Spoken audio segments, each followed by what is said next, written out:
Everyone knows, we've already done the demo for these steps here. It's your scut, you do gray scumble, then you're gonna do the sponges of the brown and the dark gray, and then you're gonna tape. So you can see, again, if your lines, like I said, when you're making your lines, make sure you kind of bring your tips over the edge, so in case your lines settle back a little bit, you still have something that you can like run the beads of tape. It's gonna take a little time to tape. Take your time.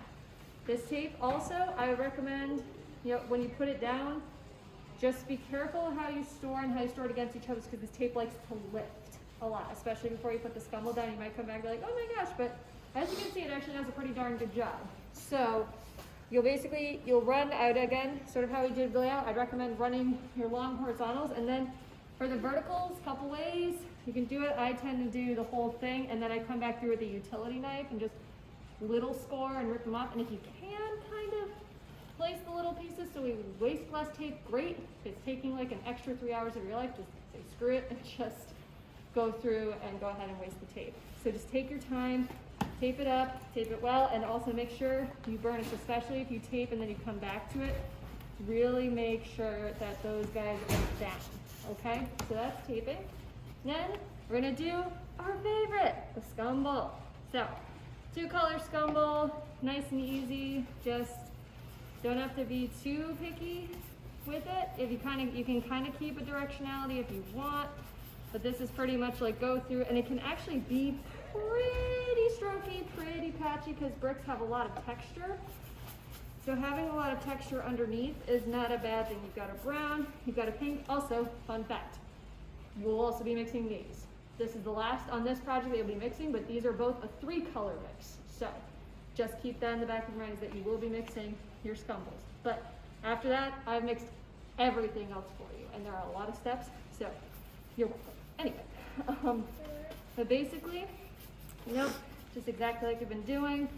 Still kind of, you know, keeping, you know, a little, but you can see there's like a lot of texture, a lot of all that good stuff. So is everyone good on the scumble?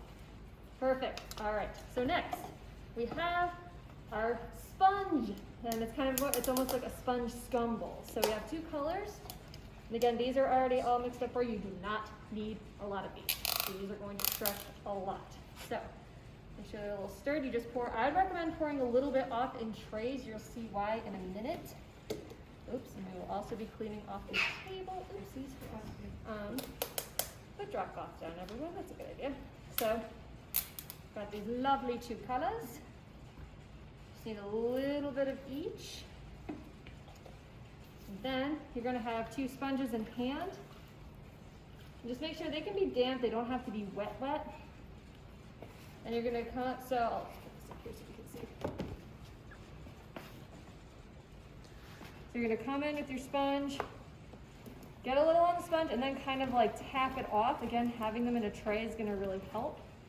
Same thing, and again, try and keep track of, you can kind of tap them off in the same tray if you need to, but just kind of getting them just a little bit. And then you can kind of see how they lay out in the dry, but you just kind of come through, and you can let a little texture show, you know, like, because that is going to give us that beautiful, like, kind of distress. Like, brick is very porous. It's not, and also we're not doing like a nice brand new brick. We're doing a little bit more distress. So, and again, similar to the scumble, you kind of leave areas that are just the burnt sienna or just this burnt orange, and other places where they sort of blend in together. So, and again, it's going to be kind of all over. Don't worry, your tape is, this tape, like I said, this tape actually holds pretty well. And just, again, kind of let yourself go, have some fun. And you can see how much this stretches. So only need a little bit. You'll go through and just go ahead and sponge your brick, okay? So again, you can kind of see how it dries, how we want it to look. And you don't have to feel like you have to cover the whole brick. Like, you don't need to lay, you can let that scumble kind of float up through, but we want it to be sort of this all over sponge on the bricks, okay? And after you sponge, you can pull the tape. Cool. Which is like the most satisfying part of anything. So as you can see, like, sexy, we love it. All right, so we're good.